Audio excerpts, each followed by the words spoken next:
Welcome to this dramatic therapy monologue. Listen to this meditation with an open mind and heart. In between each part, focus on your breath. Start now by inhaling deeply through your nose and slowly exhaling through your mouth. Then gently turn your attention to the natural rhythms of your breath.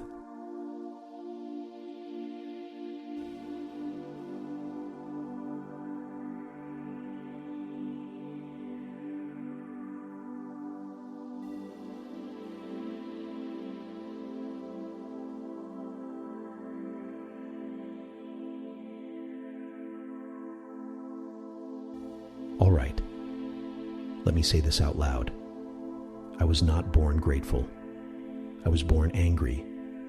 I was born hungry. Sometimes, when the sky closes in and the air feels heavy, I remember these things with the weight of a fist. I remember being a boy, pressed up against the cold glass of my bedroom window, watching the neighbors eat dinner through their warm, orange-lit kitchen, while my own stomach shrank to the size of a fist. I remember the water bill notice taped to the front door, the shame creeping all the way up my throat. I remember my mother, jaw clenched shut, praying in the dark for something, anything, to give.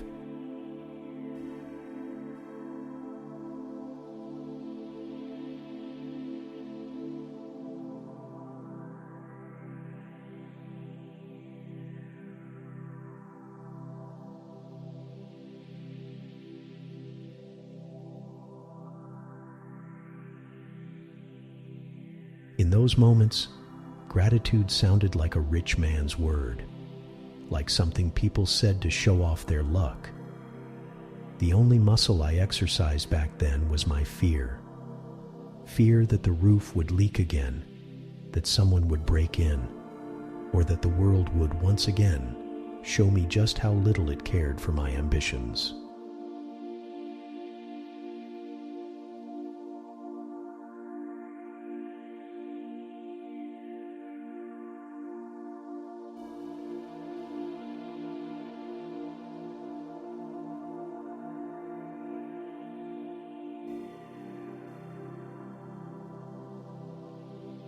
But now people talk about gratitude like it comes naturally, like it is just tucked away in the chest, waiting to save you.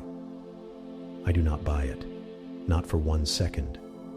This thing, this gratitude, it is a muscle.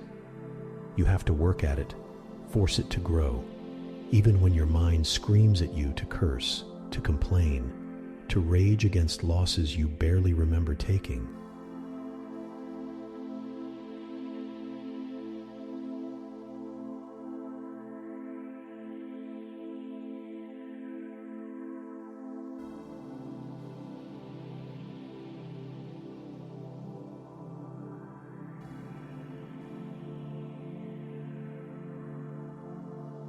Let us cut the nonsense. I am supposed to feel grateful for a roof, for food, for running water, as if these things are not rights, but privileges. I used to grit my teeth at that idea.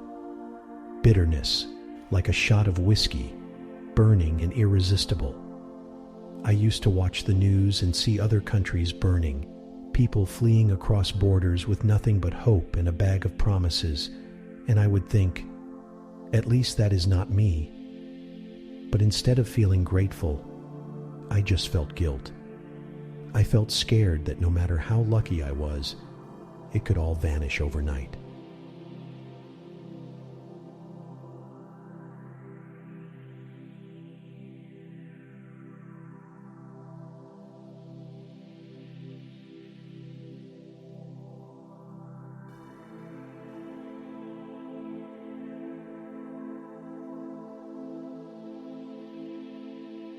No one ever explained the danger. They do not tell you. Growing up in a house where love is rationed and hope is a rumor, that there is a risk to feeding the wrong muscle, that if you let fear run wild, it will sculpt you into someone you barely recognize. It will make you mean, it will make you a stranger in your own body. That was my crisis. My deep, terrible flaw was not a lack of gratitude. It was a devotion to fear, to resentment, to believing that the world owed me something more, something I could never name.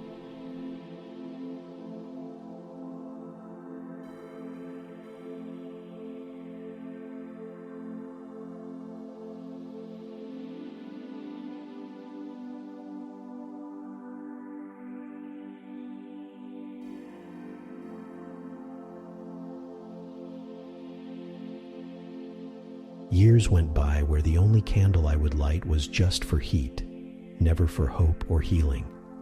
I cursed the darkness outside and refused to light even a flicker within myself. And slowly, almost imperceptibly, my personality grew coarse. I became that guy, you know, the one in the corner, always pointing out what is wrong, never celebrating what is right. Life tasted like metal, every day a grindstone.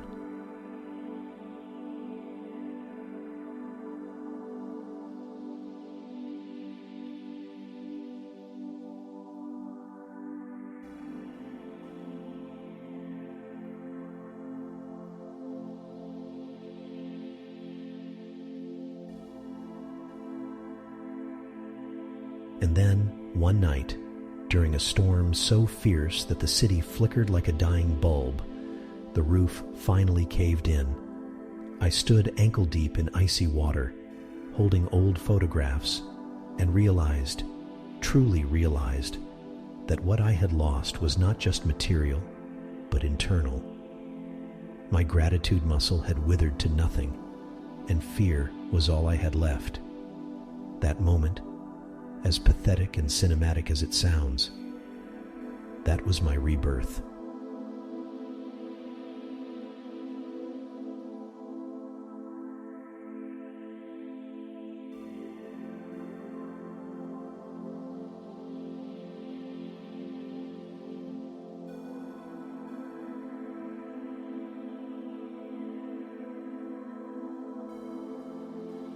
I took a breath. Not a shallow panic gasp, but a true breath. I remembered something someone had once told me when I was too bitter to hear it. Light one candle, even when it feels pointless. I looked around, water dripping from my chin, and realized I still had walls. I still had warmth. I still had time. I had myself, fractured, but present.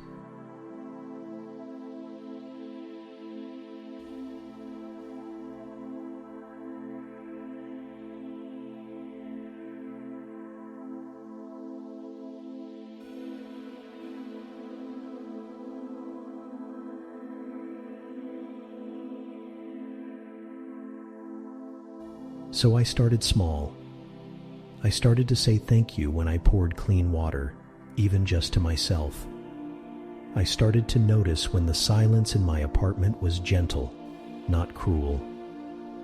I started to realize that while problems are a constant, gratitude is a choice. It is the only way I avoid becoming my own prison, my own dictator, my own worst war-torn country. Gratitude did not fix the leaks, but it fixed me.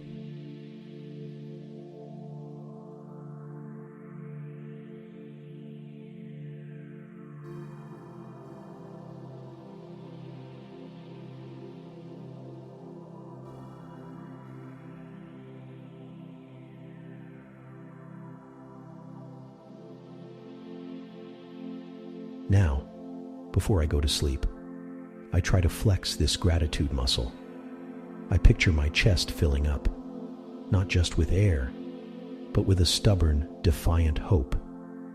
I remind myself, no one can arrest me for my thoughts.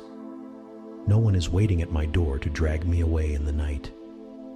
I do not hear bombs in the distance. I do not wake up to hunger.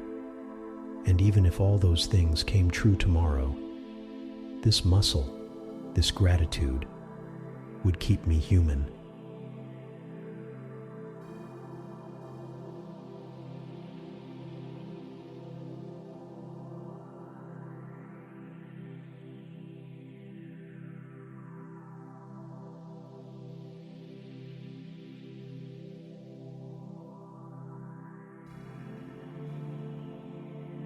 So here it is. If you do not exercise the gratitude muscle, the fear muscle will take over by default. I am proof of that. But you can pick which one grows. Every single day, you light the candle or you curse the dark. It starts with breath. Just a simple, stubborn inhale. You can do it right now. Breathe in and feel your chest expand with possibilities. Breathe out and imagine one heavy fear falling away.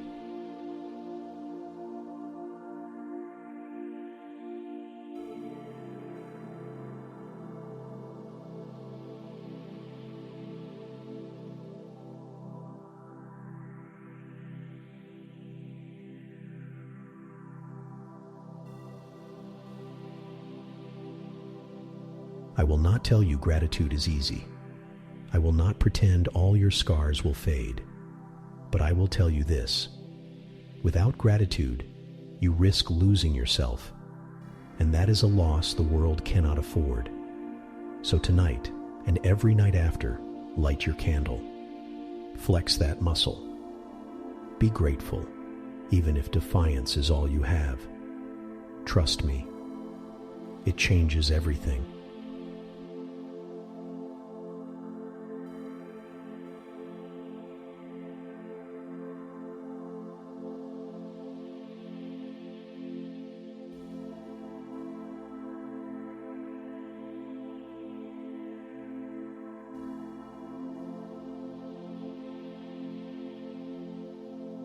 Now, finish this meditation with 3 deep breaths.